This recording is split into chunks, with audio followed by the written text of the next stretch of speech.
Salut et bienvenue dans le 3e numéro du Café des Sports. Nous allons évoquer la défaite de la Jeanne d'Arc Vichy Clermont Métropole face à Boulazac. C'était samedi soir sur le parquet de la Maison des Sports de Clermont. Nous allons retrouver dans un instant nos deux spécialistes, Olivier Rezel et Nicolas Jacquet. Et on entre tout de suite dans le vif du sujet avec une question qui s'impose après la triste prestation des joueurs de Stéphane Daho. Le mal est-il profond? C'est vrai que cette défaite est assez inquiétante. On sent l'équipe sans solution. En tout cas, c'est ce qu'on a senti sur le parquet de Clermont contre Boulazac. L'équipe a finalement payé à chaque fois une mauvaise entame et de premier quart-temps et de deuxième quart-temps qui l'a obligé finalement à courir après le score.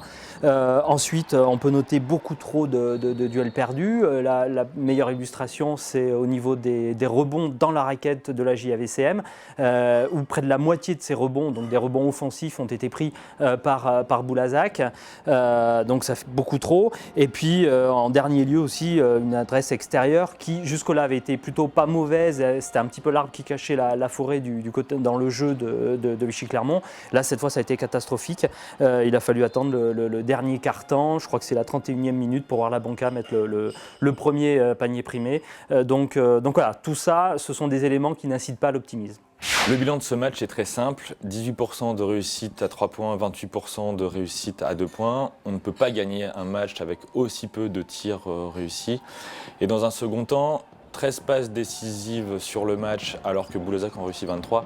Une différence de 10 passes montre bien qu'aucune cohésion d'équipe n'a permis à la JAVCM de construire un jeu précis dans ce match. Il va falloir réussir à avoir une osmose entre les joueurs et que le ballon circule parce que pour le moment, ce n'est pas le cas.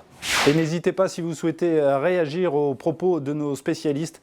Il y a la page Facebook de la Montagne et le compte Twitter. Tout de suite, nous retrouvons nos deux spécialistes qui évoquent l'utilisation des jeunes joueurs par le nouveau coach Stéphane Daho.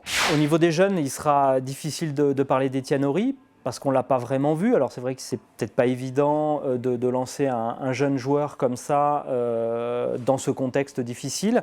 Moi je parlerai surtout d'une satisfaction, Morancy, qui est, c'est vrai, la satisfaction au niveau des jeunes de ce début de saison. Contre Boulazac, bien, c'est la deuxième évaluation de son équipe, après Bronchard, il est à 17 d'éval. Il a fait un 4 sur 6 avec 10 points finalement.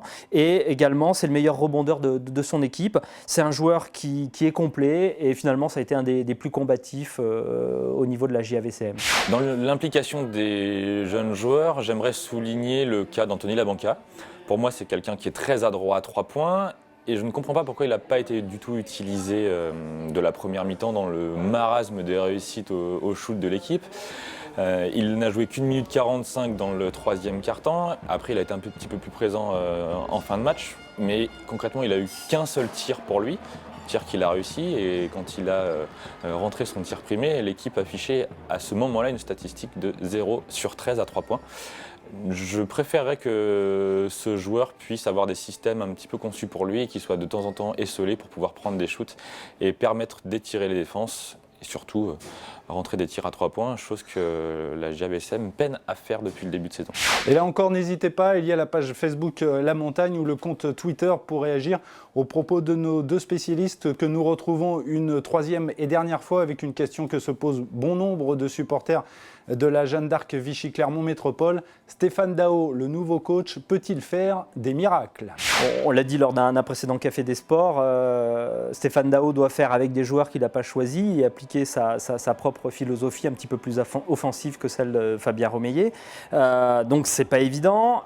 Il y a déjà un premier ajustement au niveau de l'effectif puisque David Denave vient de faire son apparition. Il remplace Cédric Bas en qualité de pigiste médical puisque Bas est blessé au niveau du dos.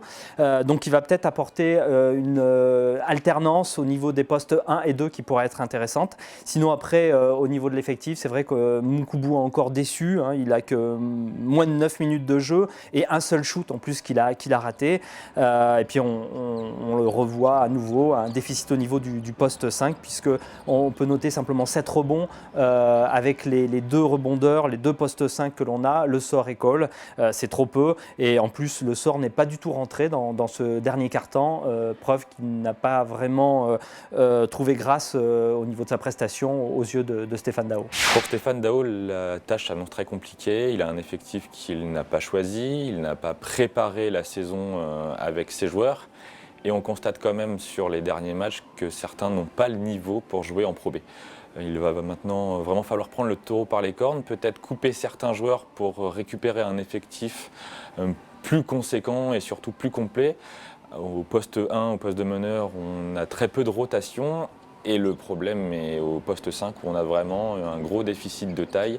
Et on l'a vu hier, le meilleur rebondeur de l'équipe était Romuald Morancy, qui est quand même un jeune joueur et qui n'est pas fait pour être sous les panneaux. Salut, c'est la fin de ce Café des Sports. Merci de l'avoir suivi. On se retrouve, si tout se passe bien, dans une semaine.